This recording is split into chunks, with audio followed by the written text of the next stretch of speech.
play Largo from New World Symphony. Number one, life is a symphony, and we are here to participate in it. But what's wonderful is that, just as Merle shared, I started wrong, let me start over. It's okay, because you know what? That's what life is all about. And even though we made some wrong choices, even though we started wrong, we can start over. And one of the songs that Merle shared with us this morning is that we've only just begun. And in truth, that is a truth. We have only just begun, but thank God we have begun. Some people haven't begun, I guess. It doesn't matter. Anyhow, we are here, and we're here to have an experience. And you know, I've been sharing the idea as we moved along this morning. Reach out and touch somebody's hand and make this a better world if you can. And of course, what is coming to my mind, and what I'm sure is coming to many minds, is what's happening right now throughout the whole world in reference to the tragedy and the emergency and the needs of Mexico. And you know, reach out and touch somebody's hand, make this a better world if you can. And someone has said that this will only be a better world when there's better people in it. And you know, that is a truth. And we're here because something has put us here, and that we're here to develop, to evolve, to expand the greatness that's within us. And there are a lot of wonderful, wonderful people in the world. And right here, right now, countries all over the world are reaching out to support and to help Mexico. And of course, it's interesting how the world unites in times of great tragedy and great crises, such as the Ethiopian tragedy, such as when Apollo 13 was stuck and they didn't know if Apollo 13 would land safely, and the whole world united their minds as one mind, one heart, and one prayer. There is power in reaching out. There is power when we unite as one mind, one heart, and one prayer. And this is the power that is generated in our classwork together, that is generated as we share a Sunday morning together. And as I said a few moments ago, that the power that is generated here moves beyond the walls of this church, moves out into that which Chardin calls a new sphere. And yes, we do touch and make it a better world. And perhaps that is what our spiritual development is all about. I was thinking that my topic this morning is seeding the soil, and I'm going to talk about the basic principles of how to apply the principles, universal principles and universal laws, and how we can apply them in our own lives. But guess what? You know, and I was thinking, well, some people might think, how can we sit here in church this morning, or maybe some of the other New Thought churches, and be focusing our attention on how we can have a better world when there is so much tragedy throughout the world. But guess what? The only way we can have a better world is to have better people in this world, and that our focus truly is to enhance and to develop and to expand our personal consciousness and our participation in life. And the only way that we participate in life is through our consciousness, which means our awareness, our thought atmosphere, how we feel and how we think and how we act. And so we are here to develop and to release the best that's within each one of us. And so this morning we are going to talk about and have a lesson about the simplicity and yet the complexity of being a co-creator, that we are a co-creator with God. And that sounds as if it were a blasphemous statement. And there was a time in my religious experience that I most certainly would have considered it to be one. And there are many people that still do today. Recently, last week, I started taking a class at Cal State Northridge, and it's a class on religion and personality. And it's with this wonderful teacher, and I became acquainted with him through Martha Laritzin and Leah Laritzin, and at any rate, it was time that I move out and allow someone to nurture and nourish me. And I mean that in terms of sometimes I need somebody else's thinking to stimulate me, just as hopefully my thinking, my experience,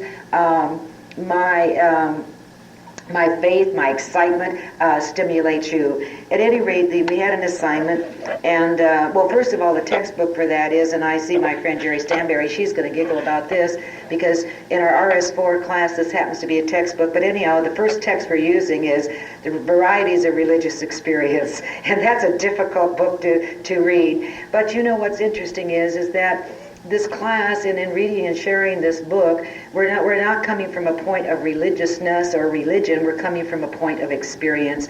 And you are here, and I am here to have an experience. Whatever our religion is, it is in terms of, and it has power in terms of what our own personal experience is. That's why science of mind, the study of this particular teaching is a study of how we can have a personal application. If there's not a personal application, then it truly doesn't, or practical application, then it really doesn't make that much difference in our world. It's just a nice platitude, it's a nice thought, it's a nice philosophy, but principles of themselves do nothing. We are here to participate, to learn the application, and to know that there is no demonstration without application. At any rate, in this class they were discussing one of the chapters. We had to read the first 7 chapters, but anyhow, in that chapter, there's a chapter in that book called The Religion of the Healthy Minded. Now, this book was written in 1902 by William James, who was an early 19th century or 1900 psychologist and also a medical doctor. And he mentions, quotes, New Thought. He does quote from Ralph Waldo Trine, who wrote one of the best-selling books on, quotes, New Thought of the Ages, mainly because it was not religion-oriented. It was just a statement of cosmic principles. And Henry Ford just gave Ralph Waldo Trine so great credit for being a motivating force in his life, and I'll talk about the Ford Company in just a moment. But at any rate, as the class were making comments, they were saying, well, they thought the religion of the healthy minded was sort of like Scientology. And then they thought it was sort of like Est. Then they even thought it was like Jerry Falwell. And someone says, well, how do you think it's like Jerry Falwell? And they said, well, that he's so positive. They think it's about positive thinking. They made the comment, they think that the religion of the healthy minded is saying that if you say everything's going to be wonderful, everything will be wonderful. You see, they really do not, and I kept my mouth closed. Wasn't that wonderful? At any rate, I'll have my chance, I'm sure, down the line. At any rate, that is not what the religion of the healthy minded is all about. The religion of the healthy minded, and there was a statement in the book that I found it right there, and it says, to the degree that we find our oneness with God, then our world is transformed, I'm paraphrasing, into greater health, into greater peace, into greater happiness, into greater love. And that is a fact, that is a universal cosmic fact. But you see, they didn't see those words. However, when I first came into this teaching, I just saw all the goodies. I didn't see to the degree or if and when. At any rate, there is a great misunderstanding in the population at large in what New Thought is all about. And actually, New Thought, as we term it, is only about 150 years old, and that's not very old relative to, quotes, the religions of the world and the religion of the ages. So, anyhow, people don't understand what the religion of the healthy minded is all about. But we do, because one of the things that we discover as we apply, as we make practical application through what we call spiritual mind treatment, which is just another term for the word prayer, that as we apply ourselves to practicing the presence of God through prayer, through applying our knowledge, our wisdom, our thinking processes to the application and applying ourselves through aligning ourselves with the nature of the universe, with the nature of God, with the attributes and the qualities of God as we know them, we find that, guess what? We become healthy in all ways. Our minds become healthier, our emotions become healthier, and in turn our bodies become healthier, and in turn our environment becomes more harmonious, more orderly, and becomes healthier. But it's a process, and life is a process, growth is a process, and we are always in that process. What I want to share in terms of seeding the soil is that the first project we had to do, and that was to draw a picture of a tree. And I am not an artist, but anyhow, the artistic ability was not supposed to count. You should have seen the works of art that they shared in that class. At any rate, and to name that tree, and then to have a conversation with that tree. And so I chose this enormous tree in my backyard, which is a Shalmas ash, and I named that tree my friend. And then I wrote a letter to my friend, the tree, and expressing, communicating what it meant to me, what it represented to me. And it represented strength, and it represented power, and it represented shade, and it represented many different things. And all of a sudden, as I was writing this little paper, and I only wrote to the end of the page, I just stopped, there was a quickening of joy within my soul, and it was just that little quickening, and that joy that you have all felt at different times with an awareness, and that quickening and that feeling of joy that bubbled up within my soul was, I can choose to name the tree. That tree is to me what and how I perceive it. And as magnificent and as wonderful as that tree is, it cannot choose to recognize me. Only I could choose to recognize that tree, to perceive that tree, and to experience that tree. And believe me, I really had an experience.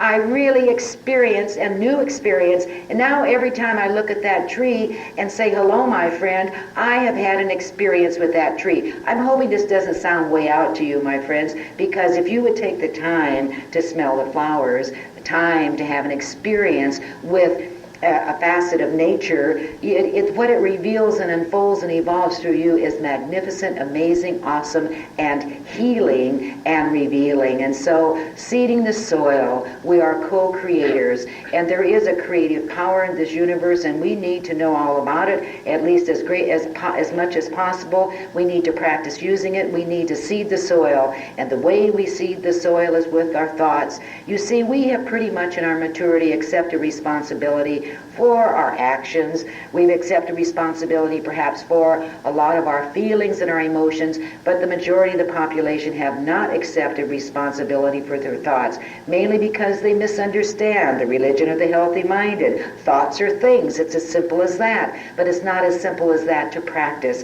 And so we're here to seed the soil. We are co-creators, because at the point that we individualize life, that we channel this creative power. That's a cosmic power, a universal power, a God power, an attribute of God. Ernest Holmes didn't originate it. Ernest Holmes didn't make it up. Most certainly Ernest Holmes didn't make up the law of cause and effect or sowing and reaping. It's universal, it's cosmic, it's a principle, and principles by themselves do nothing other than just be. That tree is just being. One of the neat things about trees and other levels of life that are subject to the higher is that they have the great innate intelligence to be what they were intended to be. It seems that because you and I have freedom of choice, which is the greatest gift God has given to us, we don't seem to have I shouldn't say that. Well, we don't seem to use, let me put it that way, the great wisdom and the great intelligence that's inherent within us to just be that which we were intended to be. And one of the reasons for that is because of race suggestion, and or as they call it in the field of psychology, the collective unconscious. We are subject to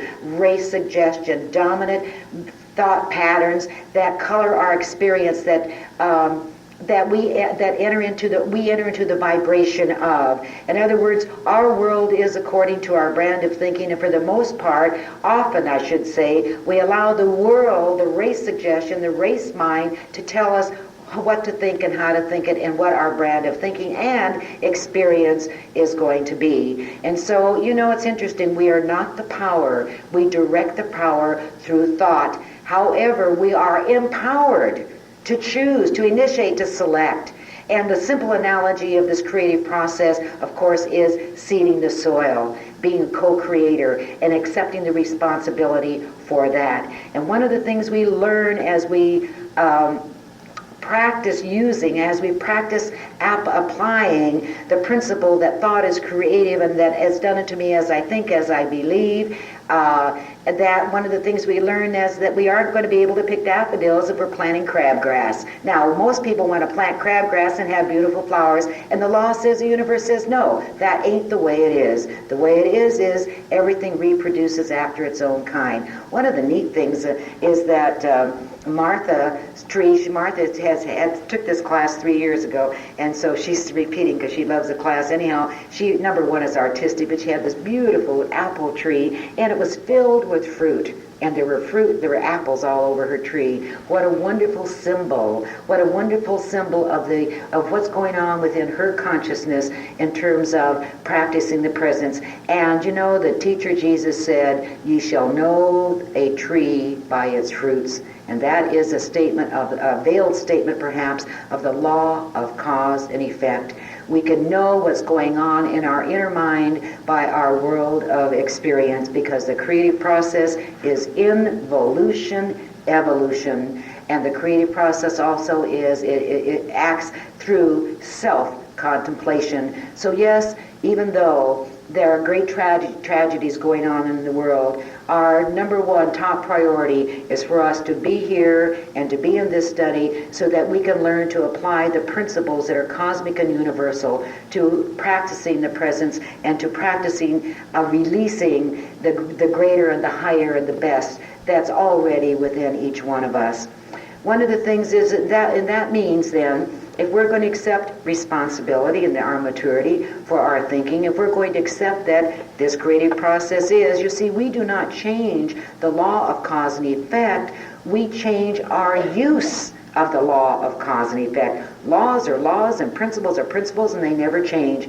But over and over, Ernest Holmes comments that principles of themselves do nothing. Laws of themselves do nothing. They respond. And therefore, over and over, he makes the comment that we need to direct this creative intelligence, which means we need to plant the seeds, our thought seeds, into the soil, into the soul, into this creative, receptive mind that accepts that seed, that can't deny it, that cannot reject it, that only knows to begin to go to work, spiritual forces starting to move, to bring into fruition the fruits or of the seeds that you plant, for everything produces and reproduces after its own kind. And so we need to choose, we need to direct, we need to make decisions. And you know, I love the statement that once you make a decision and mean it, that spiritual forces go to work to bring about whatever is necessary for the unfoldment, for the evolvement, for the outpicturing of whatever that seed is. We are empowered to choose, to initiate, and to select. You see, I looked at the tree and I thought, it can't choose, but I can. It cannot initiate anything new, but I can. It cannot select anything new. And we're part of a new world symphony, and life is a symphony, and we want to get in harmony. We want to harmonize, and occasionally we have a discordant note in our life, and that's okay, because there's something we can do about it. We can change our position in the law, in our use of the law of cause and effect. We can choose the seeds that we want to plant, that we want to experience in our life. And this involves paying attention to what we're thinking. Oh, man is what he thinks all day long. It involves paying attention to our dominant thought patterns. It involves consciously re-educating and stopping in the process of the negative thought, and to change it, to turn and go in another direction, which means to repent, change and go in another direction, right in the midst of that, because we understand that we do not want the consequences of limited negative thinking. We don't want the crabgrass, we want the daffodils,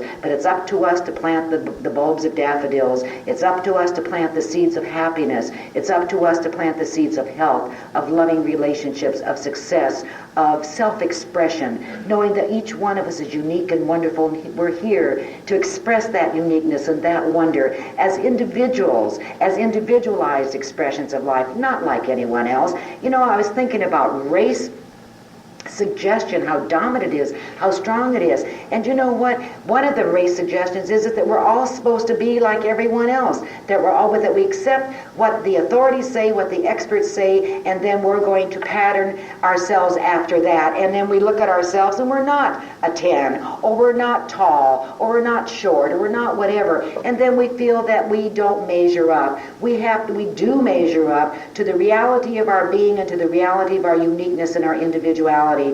And so I'm suggesting that you make a decision, choose something. I said to my class Wednesday night, choose something that you want to demonstrate in this class. Choose something that you want to bring into your life that will enhance your life and will make your life have greater meaning. And so whatever that is, because we have to make a decision and we have to make a choice. We have to seed the soil if we expect to have any plants, if we expect to have any fruit. Now, one of the things that I recently on the news, there was a program on school dropouts, and they've been doing investigative reporting, of course, on why there are so many school dropouts. And one of in this particular segment, which is the only one I happened to see, was talking about the high percentage of school dropouts. And then later I heard that I think that it sounds outrageous, but I can't believe it was 80% of high school. Could that possibly be? No, it can't be. All right. Thanks, Marilyn. At any rate, what this school is doing, I'll tell you my story, forget that part. And that is what they've learned to do in a bilingual school. And of course, this is Los Angeles Board of Education, is that in one of the schools in East Los Angeles, they are teaching these bilingual children, and most of them are Hispanic, as you well know. They're teaching them the academic subjects in their own language. And they're teaching them the non-academic subjects in English.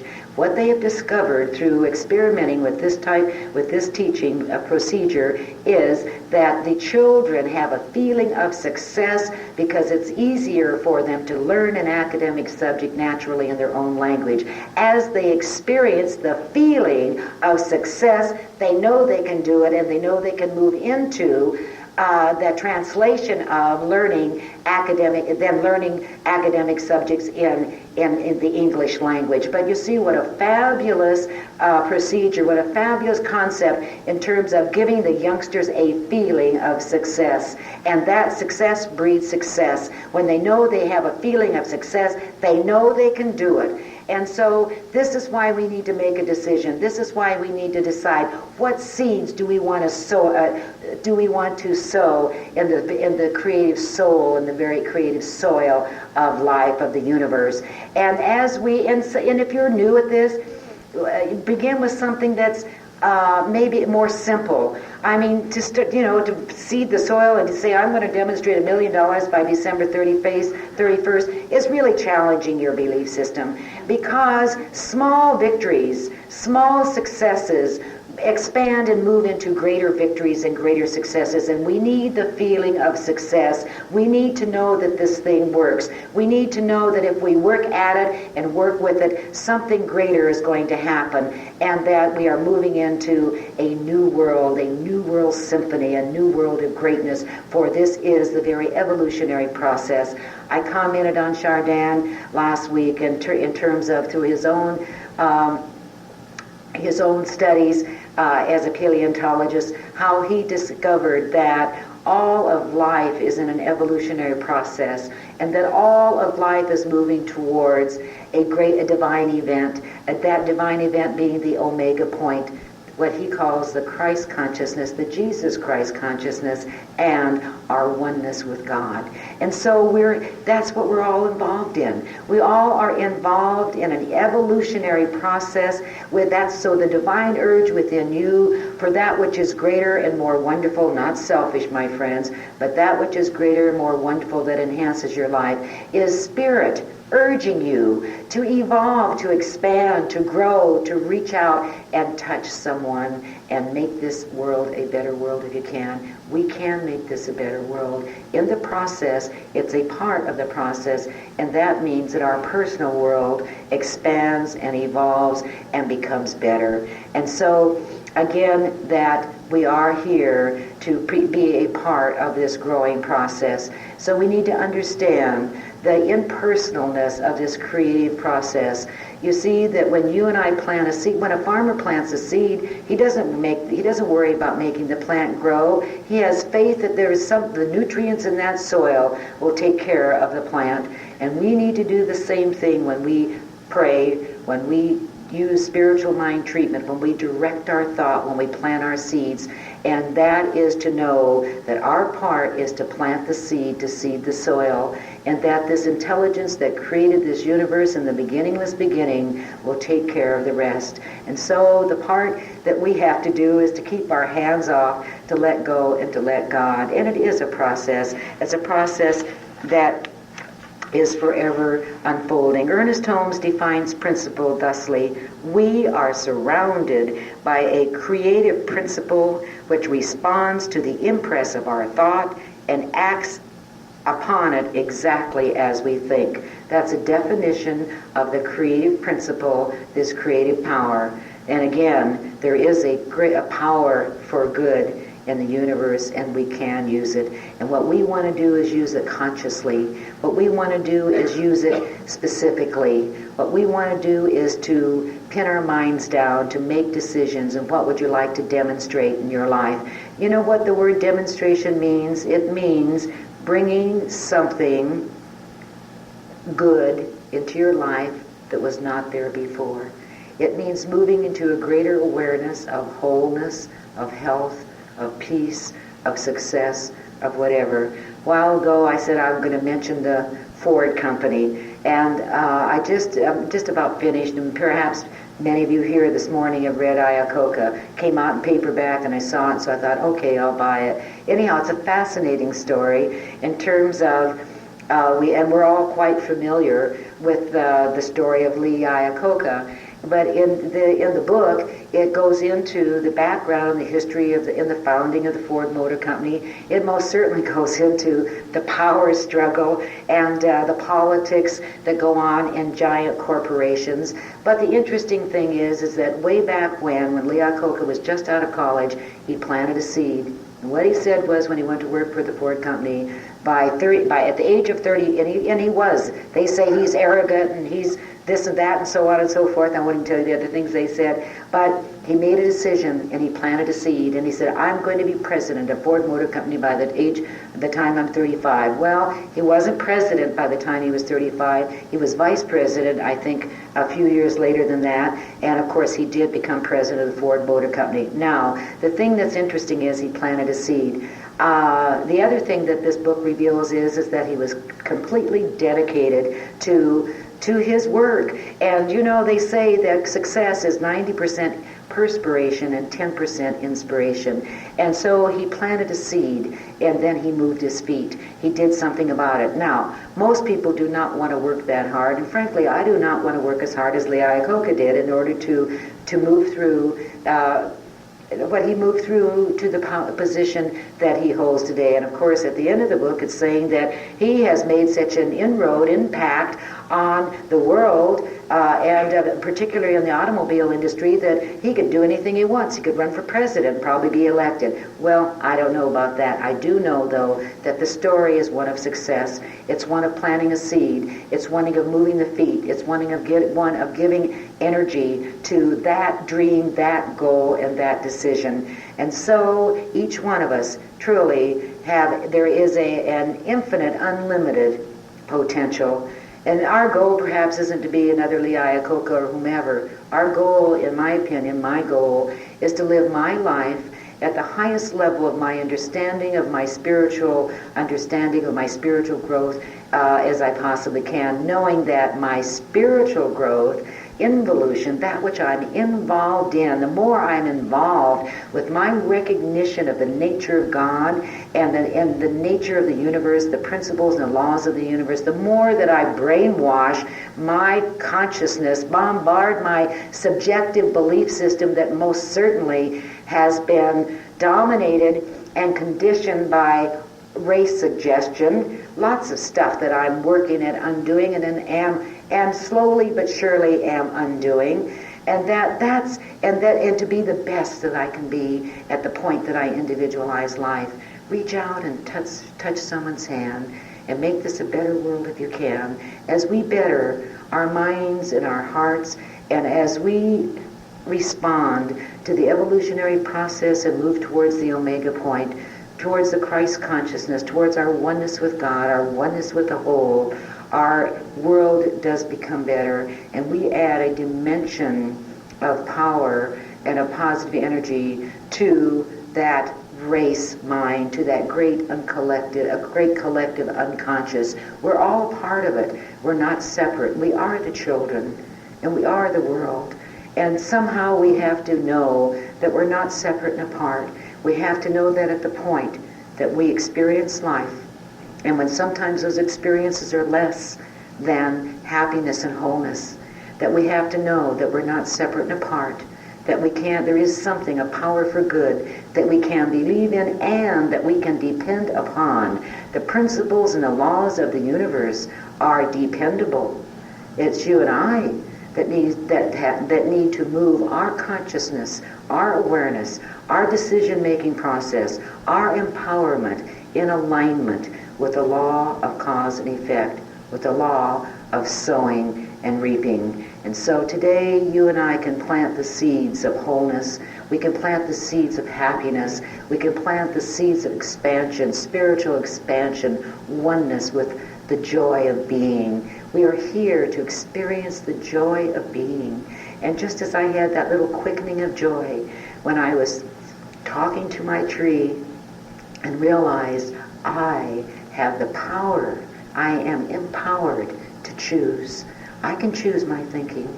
And if I don't want that in my experience, and if I accept that this process is involution, evolution, then I can change my thoughts. Can't change the law. I can change that which I put into the law.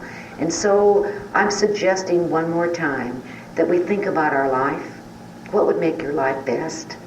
What would make your world better? What would make the world at large in this universe better? Whatever that is, you think about it. You think it through. You make a decision. And as you do that, plant your seed. Plant your seeds deep into your soul, into that universal receptivity that is the activity and the action of God. And know that once you plant that seed, you don't have to worry about how it's to come about. The spiritual forces go to work, and they work for you, they work with you, and they work through you. You see, the thing that we have to remember is God works for us by working through us, through our awareness, through our belief system, through our thought system, our thought patterns. And so as we do that, what great joy. You know what? I started wrong. Let me start over again. Thank you, Merle.